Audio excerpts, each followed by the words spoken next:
You know, if you're a conservative Republican, if I were a liberal, okay, that's why I always thought of went to Wharton, was a good student, went there, did this, built the, you know, I have to give my credentials all the time because we're at a little disadvantage.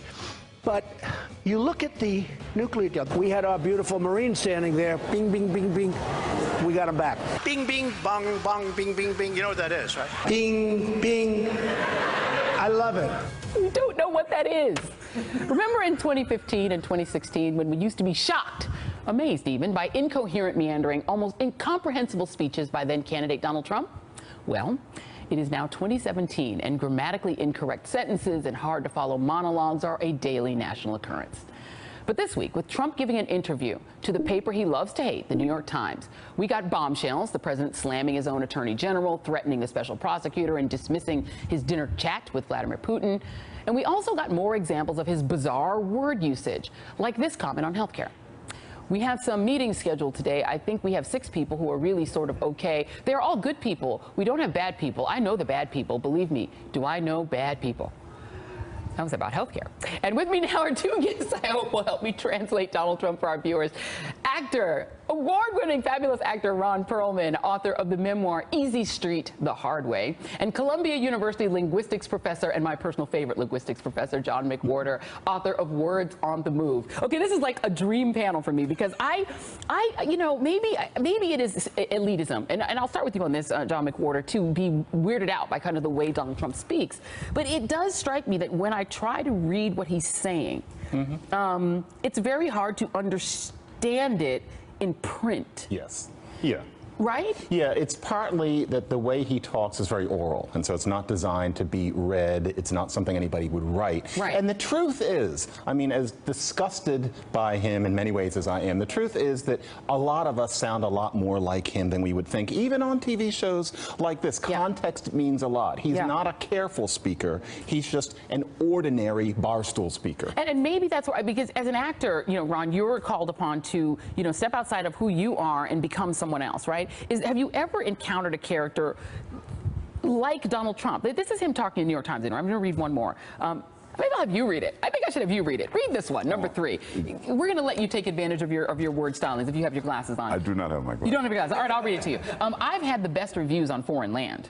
So I go to Poland and make a speech. Enemies of mine in the media, enemies of mine are saying, it was the greatest speech ever made on foreign soil by a president. I'm saying, man, they cover garbled. You saw the interviews I got on that speech, the reviews I got on that speech. Poland was beautiful and wonderful, and the reception was incredible. Like he doesn't sound like a president, he sounds like a tourist.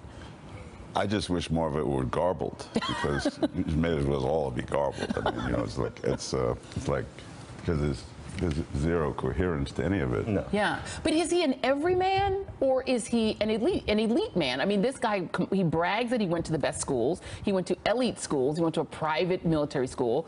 What if you were playing Donald Trump? Would you be playing an elite man or an everyman? Okay, so I don't know if you know this, but I had this trip to France. I was just there with the head guy. What's his name? Emmanuel Macron? Alfonso Macron. And he narrowly beat Le Pen. I think she won.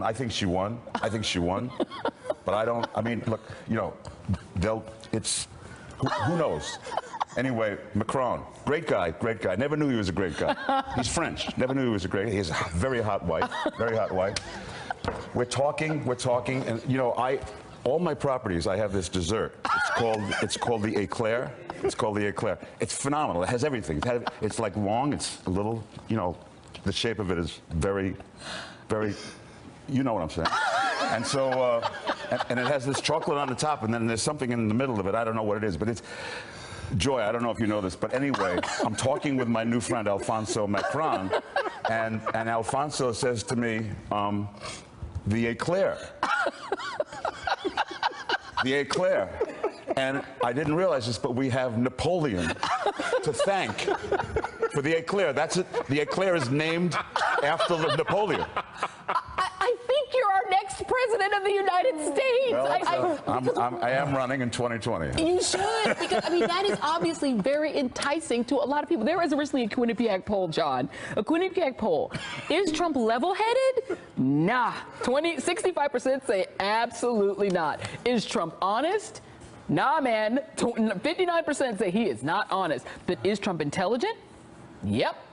57% say he seems intelligent to me. Well, he would be a very intelligent villager somewhere living with about 200 people 20,000 years ago, where everything is all about him and subjective impressions because there's no such thing as writing or history or science yet. And so Napoleon designed the streets of Paris rather than it being his nephew. And maybe it was this, and maybe it was that. Maybe Watergate had something to do with breaking into the DNC, but it's all just hearsay. All of that makes perfect sense if you live in a village and you're sitting in short pants about 20,000 years ago before there was such a thing as writing and print and science and establishing things in black and white. He might be quite intelligent, but he would have to be a highly intelligent pre-Neolithic villager. He's tragically unadorned. Let's put it By the way. way, there was an actual guy, I don't know if you know this, I just learned this, George. Yeah. Did you know this? Many people are saying. 20,000 years ago, there was this guy named Bermuda.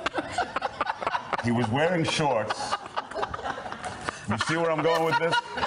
I think I do. But I mean, you know, the odd thing about it is, you know, we laugh about it, and I guess it maybe is kind of an elitist thing to laugh. You know, I get mad when people say following guest when I go, and I really do hate it when people say following guest, by the way. It's next guest. But I mean, those things drive me crazy. But out in the world, out in America, it is seen as extremely elitist to care about that, right? Yeah. So Donald Trump speaking the way he does and sort of being very kind of ordinary in the way he is part of the reason that a lot of people, particularly conservatives, like him. Oh, it helped get him elected. It makes him seem authentic. And as far as I'm concerned, casual speech in itself is a lot of fun to listen to. Listening to somebody who talks like Trump in a way, I think, isn't it neat how with all of those holes and non sequiturs, you know what a person means. That's something we would study. But he's president. Yeah. He's saying important things. He's supposed to be making sense. You're supposed to wear a suit when you're on TV. Yeah. He doesn't wear his linguistic suit. He doesn't use his linguistic deodorant. That's the problem. Linguistic deodorant, that's a good one. I want to play one more clip. And this is Donald Trump. And I think this interview is actually even a little bit more insane, in sounding, just really interesting sounding than the New York Times interview. This is Time magazine, Donald Trump saying that he's a very stable person. This is what he said. He said, I'm a very stable person. I'm so stable you wouldn't believe it. We need a strong tone and a compassionate tone, and I can do both. Plus, what's up here, he said, pointing to his temple. I think temperament is my strength, my greatest strength. I'm not a fast trigger. I'm the opposite of a fast trigger, but nobody's going to push us around. I think my ideas are really good. So it's like the other thing he does is he mashes in, as you brilliantly did, Ron, lots of different ideas that don't have to do with the question into what he is saying. Did we just get too accustomed to presidents who speak formally and speak well? Not only Barack Obama, but go all the way back. We listen to FDR speak. It's a very formal way of speaking. It's a very erudite way of speaking. Kennedy, very erudite. Even Ronald Reagan, his performative sort of presidency was very official. Even GW tried. He tried. Right, George Bush tried and sometimes bumbled because his... But he was making an effort. He was trying, right? So the formal presidency, is it over? No.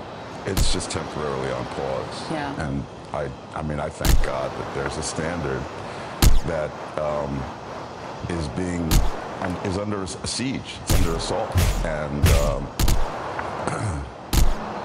you know, it's inevitable that this he has exposed something that is unacceptable in terms of the comportment. This is an incredibly distinguished position. Yeah. This is a position that affects not just everyone in the United States, but everybody on the planet. And we are being held hostage by somebody who has no core, somebody who has no center, somebody who just, you know, will say anything to generate a response. That's reverse engineering. That's not what a leader is supposed to do. Yeah. And there's a reason why we've had 44 others, and now him, which doesn't resemble any of the other 44. And there's a reason why, hopefully, in my lifetime, in my children's lifetime, we'll never see anything like this again. And you know, John, we've been talking a lot about Richard Nixon, you know, in this recent sort of moment. And I am struck whenever I listen to Richard Nixon, how even he sounds like a man attempting to speak with an honor and attempting to sort of hold himself up in an honorable way. The way he speaks is also very formal, like a president. He was a cloth coat guy. And I wonder if, because, as Ron said, it's one guy out of 312 million people, he's our one avatar. What happened to that need to have that person be a big brand? Yeah, it's interesting. Nixon was similar to Trump in many ways that have been discussed, but he came before a certain time. So even though he had a resentment of the elites, he had a sense that to present himself, to make a case to the elites, he had to at least try to speak well, and he learned to do it. He was actually a good speech maker off the cuff. He could actually speak quite fluently. The modern Nixon doesn't feel that way because we became so much more informal after the late 60s, and I think that was good in many ways, but it does mean that we now have an electorate who don't care about the fact that the president can't rub a noun and a verb together. It just doesn't matter to them. And in fact, if he were more smoothly articulate, for many of them, I think that it would make him seem less presidential, less appropriate. And the fact is that when you point this sort of thing out, in my experience these days, you're often accused of being smug. Yeah. Things have changed. I don't know if that's going to change. The articulate president is no longer necessary. Yeah, and it's sad because even George W. Bush, who was the son of a president, felt that he had to pretend to be a rancher rather than a formal, As part of Yale-educated, elite, very wealthy man. He sort of came across in his own mind. He wanted to seem like just a guy having a hamburger with you. He needed to. And yet he had to make a speech when it was time, whereas this person feels no need. No need to do it. Thank you so much. This was a lot of fun. Columbia University professor and Daily Beast contributor John McWhorter. I write there too. I love the Daily Beast. And Ron Perlman, great actor who you